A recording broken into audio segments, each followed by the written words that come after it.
राधे राधे मित्रों, आज मैं आपको भगवान श्री विष्णु के राम अवतार के बारे में बता रही हूँ।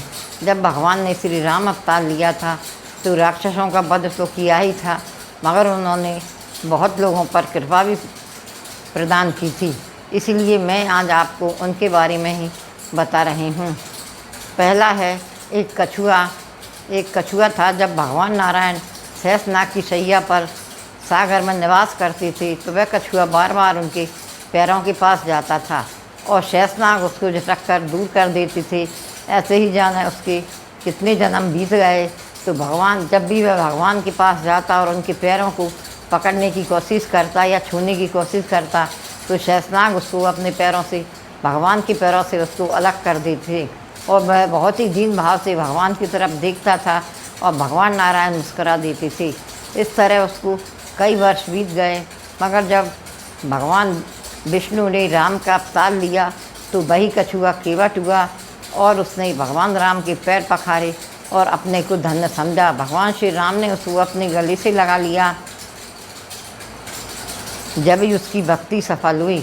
मित्रों, न जाने कितने जन्मों के पुण्य उदय होते हैं जब भगवान की भक्ति प्राप्त होती है। इसी तरह मैं आपको एक ब्राह्मणी के बारे में भी बता रही हूँ जो मैंने अपने बचपन में कहानी सुनी थी। एक ब्राह्मणी थी, वह भगवान की बहुत ही बड़ी भक्त थी।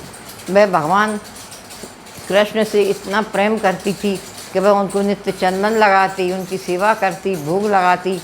इसी तरह कई दिन बीतते चले गए। सब लोग कहते कि भाई तुम इतनी परेशान क्यों होती हो, भगवान तुम्हारी नहीं सुनेगा। मगर वह ब्राह्मणी अपनी लगन की इतनी अच्छी थी कि भगवान को चंदन लगाना नहीं भूलती थी।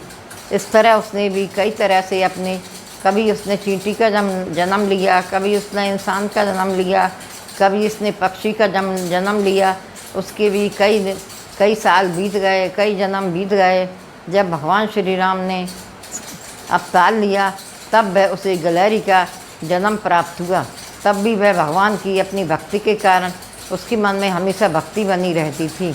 जब भगवान ने राम सेतु पुल बन रहा था तब वह गिलहरी भी उस समय उपस्थित थी और उसने सोचा कि देखो सब लोग कितनी मेहनत कर रहे हैं, मुझे भी आज भगवान की सेवा करने का अवसर मिला है। तो वह ब्राह्मणी को अपने पिछले जन्मों की खबर याद आई कि मैं पहले भगवान को कैसे चंदन लगाया करती थी और भगवान कैसे हमें देखकर मुस्करा दिया करती थी।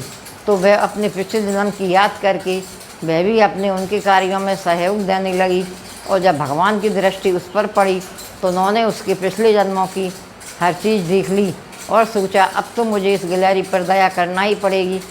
इतने बलवान हनुमान जैसे, जामवंत जैसे, सुग्रीव जैसे इतने बानरों के होते हुए भी उसने हिम्मत नहीं हारी और रेत को अपने मुँह में भरकर भगवान के पुल के पास डालती रही।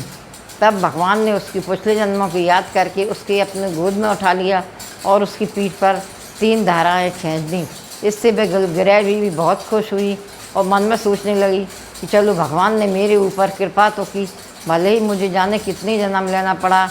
तो मित्रों, भगवान एक ही जन्म में कृपा नहीं करते हैं, ना जाने कितने जन्मों के हमारे पुण्य उदय होते हैं जब जाकर हमें भगवान की भक्ति प्राप्त होती है, शक्ति प्राप्त होती है, धन वैभव प्राप्त होता है।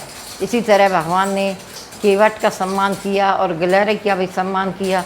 हाँ, इस कहानी से हमें यह शिक्षा मिलती है कि हमें कभी भी अपने को छोटा नहीं समझना चाहिए और हमेशा भगवान की भक्ति में रत ही रहना चाहिए, क्योंकि कभी ना कभी भगवान हमें अपनी भक्ति का फल अवश्य देंगे। जय जय श्री राम।